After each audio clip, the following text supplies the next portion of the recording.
Bobi Wine is my president. Unless you kill me, I'll say that forever and ever and ever. Waiswa mufumbiro kw'ossa ne saudah madada olunaku lwa leero baleeteddwa mu kkooti naye nga ye Alex Waiswa atubuulidde ani ali emabega w'okukwatibwa kwe mukuleetedde ngeri yemu wabaluseewo olutalo wakati wa RCC w'ekibuga Masaka ne Meeya omukyala munnakibiina kya NUP Florence Namayanja obuzibu bwavudde ku kavidiyo kagenda okubeera ng'ate embawa mu maaso awo omukulu Kulaije ali eno ali mu kubeera ng'ate ayongera okukakasa ebigambo bya General Muhoozi nti buli eyali ku parade agenda kubeera nga takola ki nga akwatibwa awono nga ategeeza bannakibiina kya NUP mukuleetedde masawo ngenda kubeera nga kuwa mu bujjuvu ago nagasinga kaawo ku Essie News UG kwoli kansuubire nti muli bulungi mujjebaleko gyonna gye mukwasaganya eyo atannaba kubeera nga subscribinga ka notification bell okateekeko videos zino zibeere nga ate ezijja gy'oli mu buddeho Bwanguzi Ibrahim musomi wa dduwa ennamba y'essimu ku screen yo awo eri mukubireko obulamu ajja kubeera nga abukutereereza n'edduwa nkutandise n'amyuka omwogezi w'ekibiina kya NUP Alex Waiswa mufumbiro ate kw'ossa ne saudah madada bano bombi baleeteddwa mu kkooti wali e Kawempe olunaku olw'olwaleero ejjukira Alex Waiswa yakwatibwa ku lunaku olw'Emmande ate ye saudah madada yakwatiddwa olunaku olw'eggulo era nga bamusanze Busia ku booda gye bamusanze naye nga Alex Waiswa mugumu nnyo era nga ye agamba nti ku mwami Kyagulanyi kw'atagenda kuva ye pulezidenti we oba bakola ki byonna bye bakola babikole naye ku Bobi Wine kwasibidde wabula ng'ateera mu ngeri y'emu atubuulidde ani ali emabega ow'okukwatibwa kwe era nga mu kwogera awo ku kkooti atutegeezezza nti omwami gw'olaba awo amanyiddwa nga Kabaziguruka Michael ono yali emabega w'okukwatibwa kwe bw'atyo bw'agambye akatambi kaakano sooka owulire byagamba wano ate mbere nga nkwongerayo naye njagala babuulira wano lwaleero nti ekyo tekisoboka kuba tetuwagira muntu tuwagira idea the idea of making this country free for all nze ndi wano fayiro bakakola nga mukaaga bwe bambuza eno statement bakisazaamu bwe bambuza eti bakisazaamu they are on a fishing expedition but even on their fishing expedition they have not found fish but I'm here to West Coast style kooti zirina emisango mingi nnyo gy'abantu abati we have a lot of backlog nga kooti ate namwe kooti I am one of the agitators of your rights I am agitating for your independent financing such that when you have money nobody influences you like all I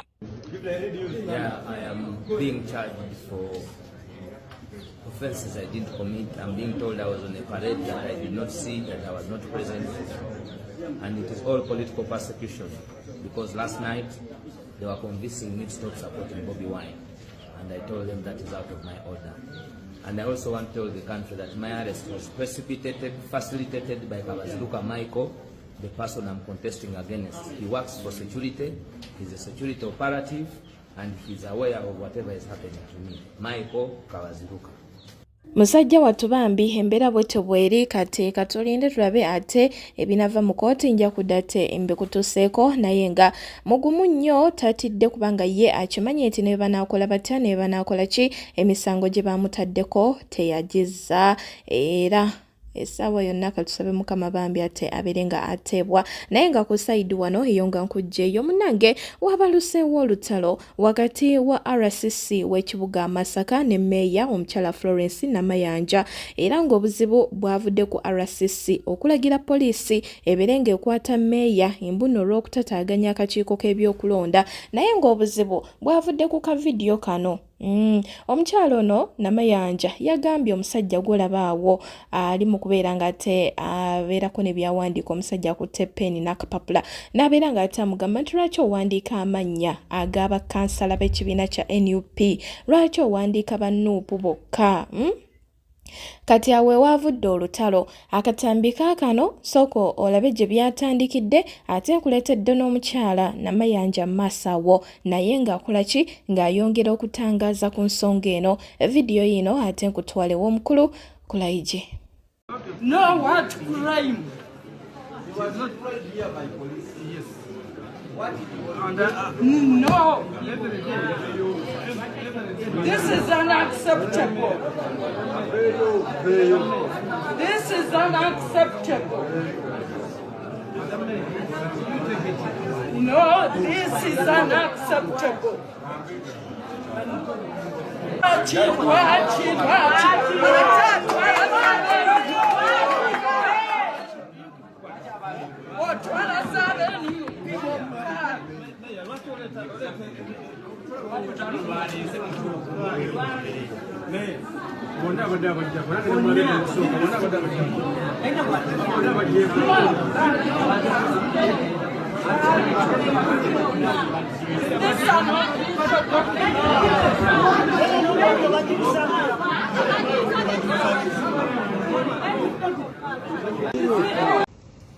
Ndagide police ekwate namayanja ne group ye yonna eyabadde mu kwetaba mu butemu obwo babuulirizibweko era bavunaanibwe n'okuddamu okulabula buli yenna ateekateeka okwetaba mu bikolwa ng'ebyo obutagezaako kubanga ebyokwerinda wano biri ggulugulu. Tulina amawulire nti namayanja alina abantu bategese be bayita amagaali gaabwe ago ge bakolera ekavule ng'ategeka okuyisa mu Masaka muno atiisetiise abantu baffe mu byokulonda mulabula nti twamaze okubitegeera era bw'atakikomya ebyo nabyo bigenda kweyongera kukubuulizibwa kwaliko kati okw'okumenya amateeka we basusulira abantu. Okusookera ddala manyi kye bayita eddembe ly'obumu ate era manyi kye bayita eddembe ly'okwesimbawo ate era manyi ekiri mu constitution ya Uganda ate era manyi enteekateeka ezibeerawo ng'omuntu agenda okwewandiisa era manyi processes eziyitibwamu mu kwewandiisa. Olunaku lw'eggulo namaze nze okwewandiisa ate nensigala n'obuvunaanyizibwa obwampeebwa pulezidenti wange Kyagulanyi Ssentamu owa NUP okutunuulira n'okulaba sub-region eno bw'etambula. Nabadde ntunuulira bakansalas abeewandiisa engeri gye beewandiisaamu ne bye bayitamu. Prosesi yagenze bulungi era sirina komplenti yonna ku kakiiko ka byakulonda ku ngeri gye katambuzaamu ensonga eyo okutuuka nga waliwo omusajja buli eyabadde amala okwewandiisa nga agenda ku mulyango okufuluma ng'amuggyako ng'amugamba nti nze ntumiddwa okuggyako ennamba y'essimu n'amanyago ne gy'obeera ng'ebyo abijja ku bakansalazi ab'NUP. Nagenza okulaba nga omusajja kyakola kiri buweeru w'amateeka era kwegenda omubuuza nti gwe nga tebaatulaze nti ku prosesi y'abaregisteringa naawe kwoli kino kyokola kikyamu era nkiddamu kye yakoze n'abamutumye bakoze kikyamu. Tetusobola ffe kukkiriza bikolwa bya kutyobola ddembe lyaffe ery'okwesimbawo. Ekyo nkivumirira era tetujja kikkiriza. Oyo omusajja yabadde yambadde akakoofiira ka vidiyo nga bwe kalaga waabwe yakwerinda waaki? Simanyi, yabadde ayambadde ogukufiira nga yeebuzaabuza ayambadde ebisaatisaati si ofiisa nti yabadde mu uniform. I respect men and women in uniform. Singa yabadde mu uniform, I would have given such respect. Nse wendi wasaki bw'oba oyagala kunkwata gwoba ojja tolagira muntu mulala kunkwata wasa kigwoba ojja onkwate ate mbadde nkirinze kubanga byozooyogera tebiwatitiibwa ofiisi eyo y'obwRDC kakati njagala ojje wasa kigwe wennyini gwoba ojja onkwate. Alsage Construction Company ye company eyajja okubeera nga ekuzimbira ennyumba. Besigye site yo mukwano gwange tojja kubeera nga tewejjusa, bazimba ennyumba eza buli kika. Enamba y'essimu ku screen yo aweri, bakubireko okumanya ebisingawo oba weereza ka message ku WhatsApp. Biva Organic ly'eddwaliro lyokka erijjanjaba endwadde ez'enjawulo nga bajjanjabisa butonde. Enamba z'essimu ku screen yo aweziri, bakubireko oba genda ku Biva House Emengo. Abasawo abakugu gye bali eyo bajja kubeera nga bakujjanjaba bulungi nnyo. Naawe ali wabweru w'eggwanga eddagala basobola okubeera nga bali ku derivalingira, ate ali wabweru wa Kampala osobola okubakubirako ne babeera nga tebakubuulira awali branch yaabwe, oba n'obeera nga wesitula n'ojja e Kampala ku Biva House Emengo n'obeera nga ojjanjabibwa. Era nga omukulu Jano Muhoozi we yategeeza ku mukutu ogwa X nti bagenda kukwata buli muntu yenna yalabikira ku parade ya NUP, era n'abategeeza n'abasaba buli omu akoleka vidiyo nga yeetonda waba tayagala kukwatibwa. Era jjukira kati abamu bakwatibwa, naye nga ku sayidi wano omukulu Kulaiji yabaddeko ku Next Radio ne Kanale Mugume n'abeera nga ate era ayongera okukkatiriza ku nsonga eyo. Kanale alina ebibuuzo bye yamubuuzizaawo ku bannankyukakyuka abazze nga bakwatibwa. Omukulu ogenda kumwawulirako biki byabadde nga addamu nga bamubuuza ebibuuzo ebyo. Evidiyo yino ddiya wange. Alsage Construction Company eze okuwonya ennyumba ezitalina pulaani wamu n'ezo ezikutte mu mbinabina. Tuvira ddala ku pulaani y'ennyumba, construction, oyagala kufixinga tiles oba painting, metal works wamu ne renovation mu nnyumba enkadde. Weewale abazimbi abanuuna seminti wamu n'abo abagaayo emisumaali n'emitayimbwa. Ate mmwe bankuba kyeyo ebyammwe byateeredde dda. Ennyumba eviira ddala ku pulaani paka kukukwasa bisumuluzo. Tusangibwa ku Platinum House 3rd floor, oba tukubireko ku noti 7556 88 85 87 ne ku noti 787 69 58 84. Alsage Construction Company, we are dedicated to work and available to work. Whoever participated in that illegal parade will be brought to court. Have you heard about it? I saw the statement. Exactly. And that's where these individuals have been picked. Why don't you just summon them?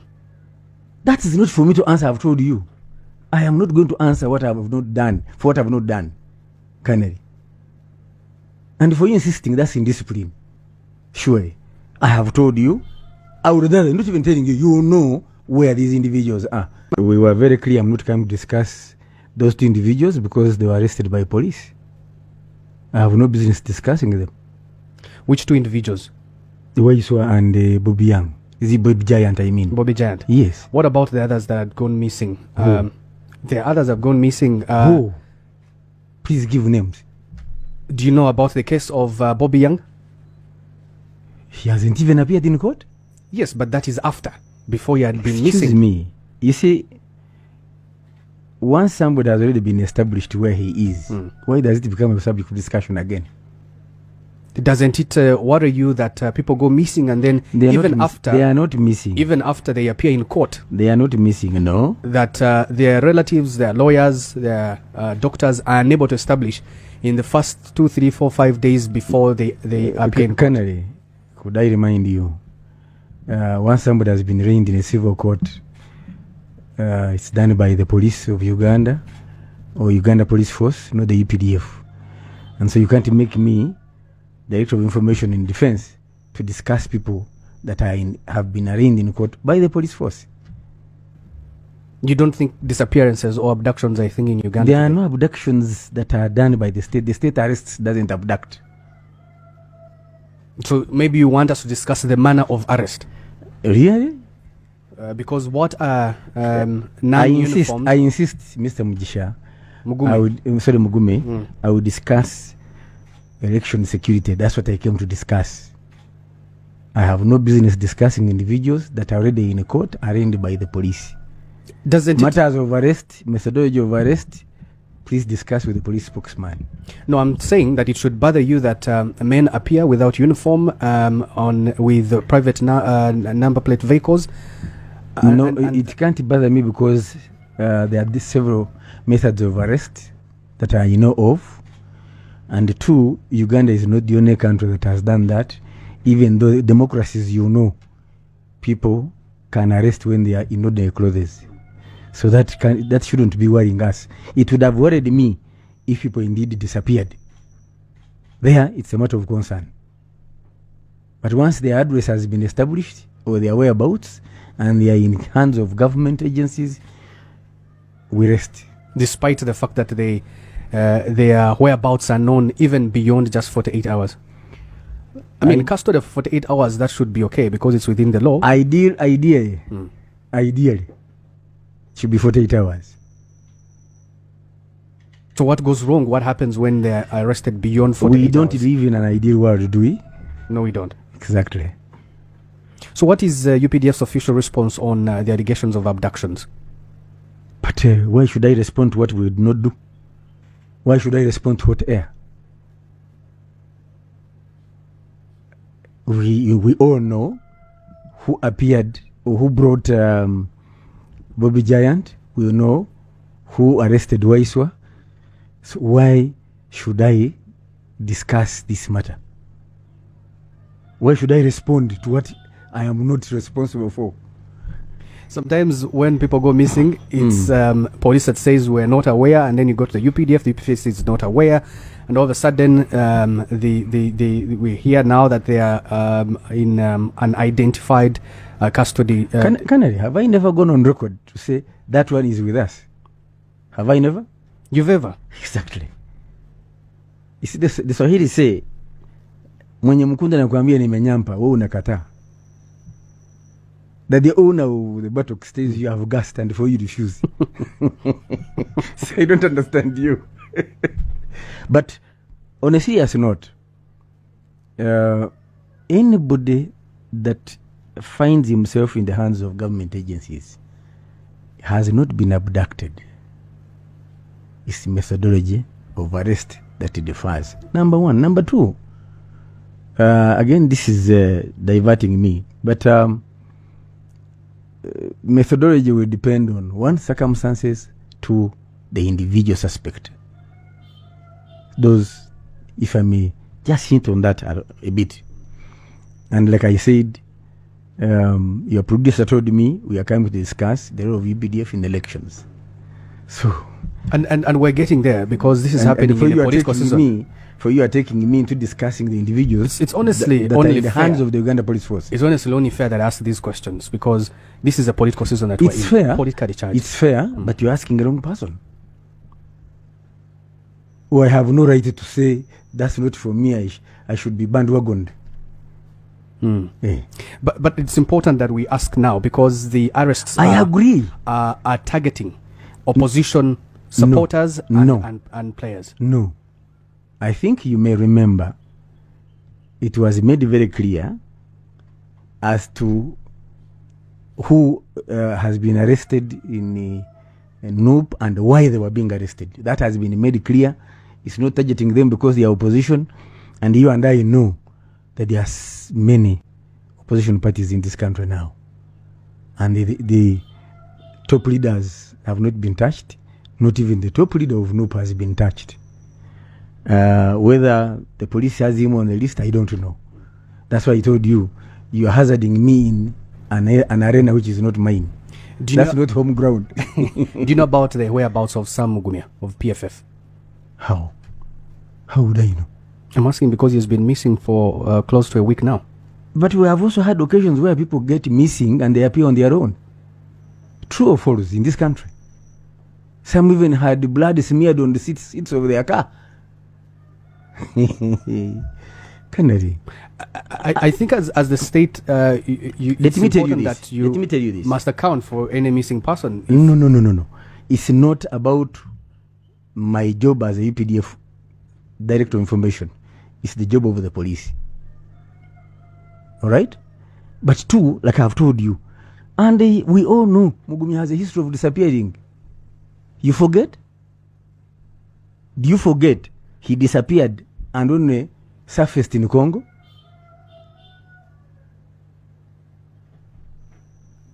There is a word called precedence. Have you heard about it? Yeah. There is a precedence of a man called Mugumya disappearing. Now you're asking me that he has disappeared. And guess where he disappears from? Mbarara. Not even in Kampala. There are people in this country who have ever gone to Mbarara. The next, they were in the jungles of Ituri. That's where he met them. But they traveled from Kampala to Mbarara. Some 22 years ago. So it's not new. The point I'm making, you cannot ask the EPDF to account for somebody who has disappeared from inside the country. Even when it's outside, it is foreign affairs and maybe external security. Let's talk about this methodology that you talked about. It has, you know, what is in the people's minds or perception is that, you know, that's an abduction, that's impunity by security forces. It's hard to even tell whether it's police or UPDF because they're all non-uniformed when they are doing these arrests. So are you not bothered about this perception of impunity? Where have we found these individuals that were arrested? Well, some have been found, some have not been found. Like who? I've asked you like who? Just because Sam Gumia has a history of disappearing, not deliberately disappearing, by the way. I cannot, like I've told you. Mugumya disappeared before Bobi Giant. True or false? True. How comes we know where Bobi Giant is and we don't know where Mugumya is? And two, why should I account for somebody who has decided to make himself disappear? I don't know about making himself disappear, because how did you come to that conclusion? Because we are not responsible for his movements. Mugumya did not require a movement order from the UPDF. Then I would be responsible. And in any case, they would put even a board of inquiry. But I am not responsible for a private citizen moving from one point A to point B unless somebody has threatened his life. Then it becomes a matter of the Uganda police force. So, please, you are discussing a good and important matter with the wrong person. But how come NRM carried out its primaries successfully, even with the pockets of violence here and there, but there was no individual political player that disappeared? But when it comes to the start of nominations of MPs and local government leaders, all of a sudden, people being arrested in all forms of manner, you've called it methodology. Whoa! Canary, you're actually making a very small thing become so huge. You're making it political. Atalukutambulire bajjajjaffe bwagera ngitwali lutyo naffe lwatanye twesola mu ddene okugenda ew'omusajja ayogerwako ow'omukozi w'ebyamagero ow'obuwanguzi bula musajja wa Katonda ono twatuukayo ne kituggwako olw'ebintu ebyewuunyisa byonna bye twasanga ng'agamba nti gwe buli alina ensonga yonna ekutawaanya mu maka oyagala kuzza mu kyalo oyagala kuzza mwami emirimu gyesibye ennyumba zeemedde ku misingi n'atugamba naawe ayagala okugenda ebweru naawe ayagala okukumyawo omwagalwawo. Akugamba nti ekintu kimu olumala okukolerako wano ewaka nga bw'olaba akutwala ate n'akutwala ku luzzi lugambibwa oluliko ekikondo kyosibako ebizibu byo okugeza emirimu gyesibye oyagenda bweru oyagala passport bakubba oyagala kukomyawo bya bubbi. Akugamba nti musajja Katonda wamala okunaazako ku luzzi olwo n'okomawo wamma ggwe buli kimu kiba taratibu gw'abadde anoonya emirimu ogifunirawo abadde anoonya omwagalwawo omufuna eyakubulako akomawo akukomezaawo ebyakubbibwako ayagala okugenda ebweru alemedde ebweru ng'oyagala akukomawo n'ayagala okukuza ku mulimu onoonya mulimu buli woogenda tofuna. Musajja wa Katonda 07 mukaganya 63 77 34.